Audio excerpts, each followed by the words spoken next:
सूर्य कुमार यादव। सूर्य कुमार यादव ये 20 महीने तक आईसीसी नंबर 1 रैंकिंग में रहते हैं, लेकिन उसके बाद 12 महीने तक ये कोई 50 नहीं मार पाते। सूर्य कुमार यादव का जो खराब समय था, एक उन्होंने 47 बनाया जरूर था। ये कैच लेकर वर्ल्ड कप जिता देते हैं, लेकिन एशिया कप में विकेट फेंक के चले जाते हैं। India are just throwing this match away. Surya actually में कोलैप्स करते जा रहे के हैं। बाद रन नहीं बने उनसे। 12 महीने से ज्यादा हो गए हैं सूर्य कुमार यादव सिर्फ सरवाइव कर रहे हैं। आइए आज की इस वीडियो में जानने की कोशिश करते हैं, ये सूर्य कुमार यादव का एंड है या फिर पिक्चर अभी बाकी है। देखिए, ईयर चल रहा था 2024 का। इंडियन टीम के कैप्टन रोहित शर्मा थे और इसी same year T20I world cup होना था। अब जब T20I वर्ल्ड कप आया तो सबकी नजर सूर्य कुमार यादव पर आ गई। उसका रीजन यही था कि Surya Kumar Yadav T20I world cup से पहले 20 महीने तक लगातार आईसीसी नंबर 1 रैंकिंग में थे। अक्टूबर 2022 से लेकर 2024 का जब T20I वर्ल्ड कप आया तब तक ये नंबर 1 आईसीसी रैंक में थे और 20 महीने से लगातार थे। ऐसे में जब कोई भी बड़ा टूर्नामेंट आता है तो सबकी नजर बैट्समैनों पर ही आती है और यहाँ पे बैट्समैन में नंबर 1 में तो सूर्या ही थे। यही रीजन था कि 2024 का जो वर्ल्ड कप था इसके पहले सबकी नजर आ गई थी सूर्य कुमार यादव के ऊपर। 2024 वर्ल्ड कप अब स्टार्ट होता है। सूर्य कुमार यादव पहले मैच में सिर्फ 2 रन बना पाते हैं। इनके ऊपर बहुत ज्यादा एक्सपेक्टेशन थी सबकी, इसके बाद भी ये 2 रन बना पाए। बाद में वर्ल्ड कप का सेकेंड मैच आता है। ये मैच पाकिस्तान से था। ये बहुत इंपॉर्टेंट मैच था और इंडिया की बैटिंग यहाँ पे कोलैप्स भी कर गई। अब इंडिया की बैटिंग जब कोलैप्स कर गई तो सूर्य का काम था कि आराम से खेले, लेकिन आराम से खेलने के बाद भी ये 8 रन ही बना पाए। थर्ड मैच इंडिया का यूएसए से होता है इसी वर्ल्ड कप के अंदर, जहाँ पे इंडिया को सिर्फ 111 रन का चेस मिला था। मतलब कि अब चेस बहुत आसान था, तो सूर्य कुमार यादव ने जैसे तैसे 50 रन बना दिए 49 बॉल लेकर। एंड बाद में अफगानिस्तान के सामने भी इन्होंने 50 मार दी, लेकिन इसको मिला जुला कर भी ये 250 बस मार पाते हैं और वर्ल्ड कप में इनकी 50 नहीं आती। पूरे वर्ल्ड कप के अंदर सूर्य कहीं रन नहीं बनाते। 2 मैच जो छोटी टीम के सामने थे उनको छोड़ दिए जाए तो सूर्य कोलैप्स करते जा रहे थे। दिक्कत वाली बात ये थी कि फाइनल में जहां सबसे ज्यादा जरूरत थी वहां पर भी सूर्य कुमार यादव चोक कर जाते हैं और विराट को ही रन बनाने पड़ते हैं। हालांकि ये सब चीजें कोई याद नहीं रखता, क्योंकि फाइनल के अंदर ये हिस्टोरिकल कैच पकड़ते हैं और इंडिया को वर्ल्ड कप जिता देते हैं। देखिए, इस कैच के बाद सूर्य कुमार यादव पूरी दुनिया में छा जाते हैं। ये कमाल ही कर चुके थे, इन्होंने वर्ल्ड कप ही जिता दिया था। वो कैच नहीं था, वो वर्ल्ड कप था। बट एक्चुअली में इन्होंने वर्ल्ड कप भले जिता दिया वो कैच लेके, बट बैटिंग इनकी बहुत ही ज्यादा कोलैप्स कर गई थी। पूरे वर्ल्ड कप में 9 मैच हुए थे। 9 मैच के अंदर सूर्य कुमार यादव ने 250 मारे थे और इनकी आईसीसी रैंकिंग नंबर 1 से गिरकर नंबर 3 में आ गई। सब लोग एक्सपेक्ट कर रहे थे कि सूर्य एक्सेप्शनल परफॉर्म करेंगे, लेकिन सूर्य काफी डिसेंट परफॉर्म किए थे। लेकिन सबको लगा यार नॉर्मल है, एक टूर्नामेंट खराब जा सकता है। यही चीज बीसीसीआई को भी लगी थी। बीसीसीआई को पता था कि 20 महीने से इनकी जो लेगेसी है वो इतनी बड़ी है कि रोहित की जस्ट रिटायरमेंट के बाद इनको कैप्टन बनाया गया। अब सूर्य कुमार यादव वैसे भी टेस्ट तो खेल नहीं रहे थे, साथ में ओडीआई भी नहीं खेल रहे थे, T20I बस ये खेलते थे और उसी में इनको कैप्टन भी बना दिया गया।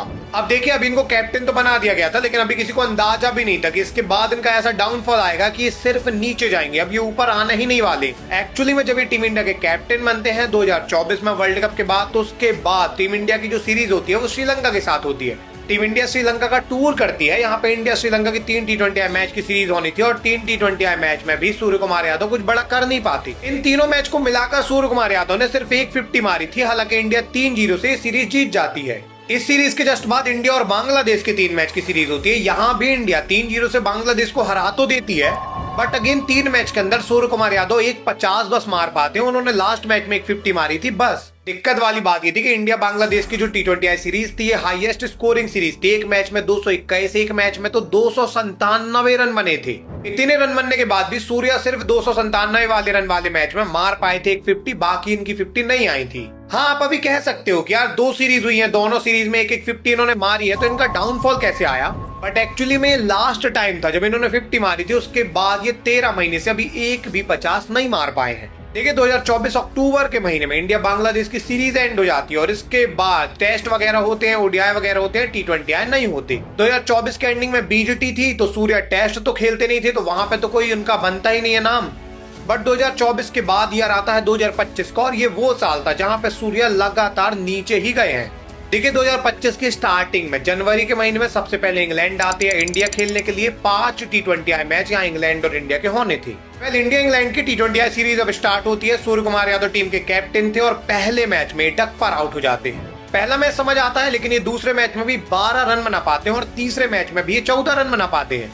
दिक्कत तो तब पड़ती है जब चौथे मैच में अगेन डक पर आउट हो जाते हैं और 4 मैच के अंदर ये बिल्कुल ही परफॉर्म नहीं कर पाए। बाद में इसी सीरीज का 5वां मैच आया जो बहुत हाई स्कोरिंग बना, जहां पे इंडिया की पहले बैटिंग आई। अभिषेक शर्मा ने कमाल के स्टार्ट दिया, अकेले अभिषेक ने 135 रन मारे। ऐसी सिचुएशन में जहां पे अभिषेक ने पूरा स्टार्ट दिया था, वहां भी सूर्य आके बिल्कुल ही कुछ नहीं कर पाते और 2 रन बस बना पाते हैं। इंग्लैंड और इंडिया की जो ये 5 मैच की T20 की सीरीज थी, यहाँ पे पूरे 5 मैच को जोड़कर सूर्य कुमार यादव ने जो रन बनाए थे वो 28 थे। देखिए जब ये 5 मैच में भी 30 रन नहीं बनाते, इनकी आईसीसी रैंकिंग अभी नंबर 3 से गिरकर नंबर 7 में पहुंच जाती है। सूर्य कुमार यादव को जब से डेब्यू हुआ था तब से लेकर आज तक ये पहली बार हुआ था जब 5 मैच में लगातार ये फ्लॉप रहे थे। आपको समझ में आ रहा होगा कि 2024 वर्ल्ड कप के बाद किस तरीके से नीचे जाते जा रहे थे धीरे धीरे। पहले 2 हाफ सेंचुरी मार पाए वर्ल्ड कप में, उसके बाद एक हाफ सेंचुरी 2 सीरीज के सामने आई, श्रीलंका और बांग्लादेश के सामने। बाद में इंग्लैंड के सामने कोई भी हाफ सेंचुरी मार ही नहीं पाते हैं। वेल ये लगातार नीचे तो जा रहे थे, लेकिन इसी बीच एक ब्रेक थ्रू आता है और वो आता है आईपीएल। इंग्लैंड और इंडिया की जो T20 सीरीज थी, इसके बाद मार्च के महीने में 2025 में आईपीएल स्टार्ट होता है। आईपीएल के अंदर मुंबई इंडियंस सूर्य कुमार यादव को 16 करोड़ 35 लाख में रिटेन करती है। मुंबई ने इनको इतना पैसा इसलिए दिया, इनको 16 करोड़ 35 लाख रुपए इसीलिए दिया क्योंकि एक्चुअली में सूर्य कुमार यादव भले कहीं ना चले लेकिन आईपीएल में चलते ही हैं। यही रीजन था कि मुंबई ने इनको इतने पैसे दिए और बाद में इन्होंने रन भी बनाए। सूर्य कुमार यादव जो लगातार इंटरनेशनल में 1 साल से नीचे गए थे, वो आईपीएल के अंदर 717 रन बनाते हैं। 717 रन इतने ज्यादा रन थे कि पूरे आईपीएल में सेकेंड मोस्ट रन गेटर थे। ऑरेंज कैप की लिस्ट में दूसरे नंबर में थे साई सुदर्शन के बाद। ये अगेन बता रहे थे कि मेरी फॉर्म 2-3 सीरीज में खराब हो सकती है, लेकिन एक्चुअली मैं अच्छा खिलाड़ी हूँ और मैं फिर से रिटर्न आऊंगा, आईसीसी रैंकिंग 1 में आ जाऊंगा। आईपीएल के बाद सबको कॉन्फिडेंस भी आ गया था कि एक्चुअली में फॉर्म में रिटर्न आएंगे और ये कमाल कर देंगे, लेकिन दिक्कतें अभी कम नहीं होती बल्कि बढ़ती हैं। देखिए आईपीएल के बाद सबसे बड़ा टूर्नामेंट जो होता है वो होता है एशिया कप।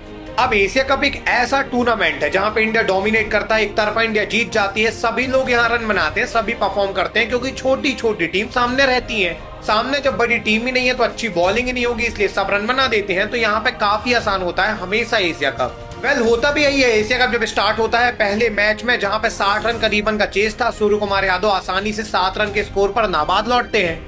सेकेंड मैच जो पाकिस्तान से था, यहाँ पे आसानी से 47 रन की नाबाद इनिंग खेलकर एक तरफा मैच एंड कर नाबाद लौटते हैं। थर्ड मैच में ये बैटिंग भी करने नहीं आते, ये कहते हैं मेरी फॉर्म अब वापस आ गई है, मैं आराम से जब लगेगा, जब जरूरत होगी टीम को, मैं खेलूंगा, अभी छोटी टीम के खिलाफ मुझे नहीं खेलना। अब देखिए यहाँ पे जो 3 मैच हुए थे, यहाँ से सबको कॉन्फिडेंस आ गया था कि सूर्य का कमबैक हो गया है, सूर्य अभी ऊपर आएंगे, बड़ी टीम के सामने रन बनाएंगे। बट एशिया कप में जब इंडिया पहुंच जाती है सुपर 4 के अंदर, तो सुपर 4 के बाद सूर्य कुमार यादव तो और ही ज्यादा कोलैप्स कर जाते हैं। सूर्य अभी तक जो बहुत ज्यादा कॉन्फिडेंट थे और लोगों को भी कॉन्फिडेंस दे रहे थे कि मैं इंपॉर्टेंट मैच में रन बनाऊंगा, वो इंपॉर्टेंट मैच में और ज्यादा कोलैप्स करते हैं। सबसे पहला इंडिया का इंपॉर्टेंट मैच सुपर 4 में होता है पाकिस्तान के साथ। ये मैच काफी ज्यादा इंपॉर्टेंट था क्योंकि सुपर 4 का था, यहाँ पे हार बनती ही नहीं थी। इस मैच में क्या हुआ, पाकिस्तान की पहली बैटिंग आई, पाकिस्तान ने 172 रन बनाए और 173 रन का टारगेट आसान था नहीं। ऐसा मैच जो आसान नहीं था और पाकिस्तान जैसी टीम के सामने था जिसके सामने हार किसी को बर्दाश्त नहीं होती, वहां पे सूर्य डक पर आउट हो जाते हैं। हालांकि अभिषेक ने अकेले दम पे ही ये मैच जिता दिया, लेकिन सूर्य कुमार यादव तो प्रॉब्लम क्रिएट करते जा रहे थे, रन ही नहीं बना पा रहे थे। बाद में दिक्कतें और बढ़ जाती हैं जब ये बांग्लादेश जैसी छोटी टीम के सामने 11 बॉल में 5 रन बना पाते हैं। मतलब ये कैसी इनिंग है, 11 बॉल में 5 रन। बाद में श्रीलंका के सामने 13 बॉल में 12 रन बस बना पाते हैं। मतलब ये टाइम लेने के बाद भी परफॉर्म नहीं कर पा रहे थे। हालांकि इसके बाद भी इंडिया सारे एशिया कप के मैच जीत जाती है, फाइनल में एंटर कर जाती है क्योंकि बाकी टीम तो परफॉर्म करती ही है। एंड फाइनल का जब दिन आता है 28 सितंबर का, तो ये फाइनल भी पाकिस्तान से होता है। इस फाइनल में देखिए पाकिस्तान ने पहले बैटिंग करते हुए 146 रन बनाए थे, बड़ा स्कोर था नहीं, इंडिया इस स्कोर को आसानी से चेस कर लेता। बट इस मैच में पहली बार अभिषेक फ्लॉप हो जाते हैं, शुभमन तो फ्लॉप हो ही रहे थे, पूरी जिम्मेवारी आ गई अभी सूर्य के ऊपर और यहाँ पे सूर्य कुमार यादव ने 5 बॉल में 1 रन बनाया। हाँ, बाद में तिलक वर्मा की वो इनिंग आती है, इंडिया एशिया कप तो जीत ही जाती है। बट यदि आप देखेंगे तो इस एशिया कप के अंदर पूरे एशिया कप में एक भी 50 नहीं मारते हैं सूर्य कुमार यादव। पहले 2 मैच में जहां पे रिटर्न लौटे थे वहां से हाइप बन गई थी कि सूर्य अपनी फॉर्म में रिटर्न आ रहे हैं, लेकिन उसके बाद ये कोलैप्स करते गए, एक भी 50 वहां आई नहीं। अब मैं आपको बता दूं कि पूरे एशिया कप में 7 मैच हुए थे और 7 मैच के अंदर ये एक भी बार 50 रन भी नहीं बना पाए। वेल कमाल बात ये थी, इसके पहले 5 मैच में तो और बेकार खेले थे जो इंग्लैंड के सामने थे, वहां तो एक बार भी ये 20 रन भी नहीं बना पाए थे। उसी के बाद अभी आप देखोगे तो सूर्य कुमार यादव बहुत प्रैक्टिस करते हैं और ऑस्ट्रेलिया सीरीज के पहले ये कहते हैं कि मैं अभी बहुत प्रैक्टिस करके आ रहा हूँ। सूर्या ने बोला मैं बहुत ज्यादा ट्राई कर रहा हूँ। इन्होंने ये भी डिविलियर्स तक से बात की कि इनकी फॉर्म क्यों खराब है। इनको भी अभी ऐसा लगने लगा कि इनकी फॉर्म बहुत खराब है। सबको एक क्लियर दिख भी रहा है कि इनकी फॉर्म खराब है, और बाद में एबी डिविलियर्स से सलाह करने के बाद, सबसे समझने के बाद ये यहाँ खेलने आए ऑस्ट्रेलिया सीरीज में। अभी आप देखोगे तो पिछले 13 महीने से सूर्य कुमार यादव का लगातार डिक्लाइन हुआ है। इनकी लास्ट 50 जो आई थी वो अक्टूबर 2024 में आई थी। अभी 13 महीने हो गए, इन्होंने एक भी 50 नहीं मारा। ये लगातार नीचे जाते गए हैं। यही रीजन है कि इनकी आईसीसी रैंकिंग जो लगातार 20 महीने तक नंबर 1 में थी, वो पिछले 13 महीने से 5 से कम ही चल रही है। 5 के अंदर आ ही नहीं पा रहे। और यही सब देखकर अभी लोगों को यही लग रहा है कि क्या ये सूर्य कुमार यादव का एंड होने वाला है, क्या सूर्य कुमार यादव का खात्मा हो जाएगा।